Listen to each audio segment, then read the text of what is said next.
خوتي العزاز، السلام عليكم ورحمة الله تعالى وبركاته. فضيحة الاخوان ديال هاد الشركة ديال اونيسيف، ديال الشركة ديال القطارات بالمغرب. اخوتي صراحة الله الزيادة في التذكيرة بدون سابق انذار. اليوم الاخوان تفاجأت كما تفاجئوا بزاف ديال المغاربة، يعني مي بغينا نسافروا اليوم الاخوان في القطار تفاجأت كما تفاجئوا بزاف ديال المغاربة.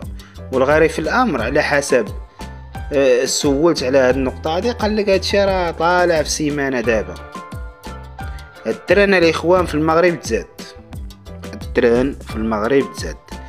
يعني هاد القضية ديال الزيادة ولات عادية، يعني نعاس وفيق راه نتا غتلقى الزيادة بلا ما تحمق راسك. نعاس وفيق راه نتا غتلقى الزيادة. خوتي العزاز كما كيقولوا اللي بغى يتكلم بالدليل، ما يتكلمش بلا دليل. هادشي علاش حنا غندخلوا للموقع ديال الشركه ديال اونيسيف ونوضحوا لكم يعني الحقيقه ديال هاد الشركه الاخوان اللي صراحه الله ما حشمتش بدون سابق انذار، جات وطبقت على المغاربه الزياده. خوتي العزاز شوفوا معايا، اليوم 15 شهر 7، 15 شهر 7 احنا غنديرو القصر الكبير طنجة، غنديرو كما العاده نعزلو الترن كيما كان. المهم هذا ديال اللي كتشوف فيه بحال اللي كتشوف فيه، هذا ديال الوحده اللي كتشوف فيه 303 124 الف، هذا كيتسمى يعني السورجمو. هذا كتمشي حتى للقنيطره وعاد كتطلع من طنجة. حنا نشوفو ترن هادي اللي طالع من القصر لطنجة. الغريب في الامر الاخوان هو في في الوقت اللي فات كان ب40 درهم.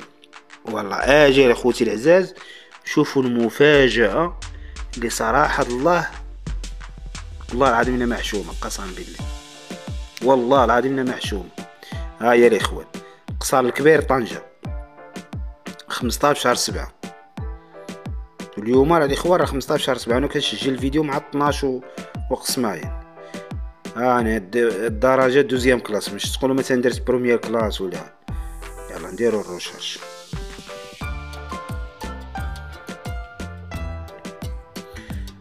هادو اللي كتشوفوا 229 هادو الاخوان راه كتمشي حتى القنيطره كتطلع. ها هي البوراق والاطلس، يعني اطلس ترن عادي والبوراق راه نتوما معاك.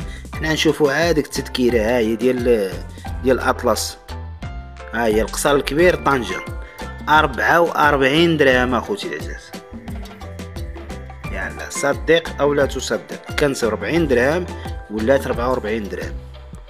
يعني الاخوان هاد الزياده ما بقاش عندها قانون كيسيرها.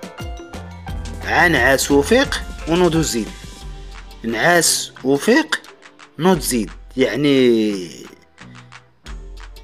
يعني نعاس وفيق الاخوان ونوض زيد على المغاربه بلا حشمه بلا حياء. يلا وعيش نهار تسمع اخبار مع هاد الناس الاخوان.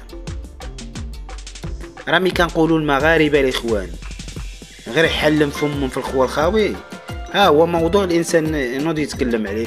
شفت الاخوان بحثت عليه، شفت بعض المواقع قليله اللي تكلموا عليه، بعض المواقع قليله اللي تكلموا على هذه القضيه هذه.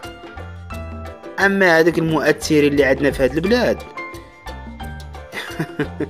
ما عايشينش معانا. هذوك ما اصلا ما كيسافروا ما كيزمروا، هذوك ما كيسافروش. هذوك الاخوان هذوك كيقيلوا نعسان وكيباتوا يسعوا في التيك توك ويسعوا في شي مصيبه كحله. يلا اخوتي نكتفيو بهذا القدر هذا، ودائما شعارنا واحد: الله الوطن الملك. السلام عليكم ورحمه الله تعالى وبركاته.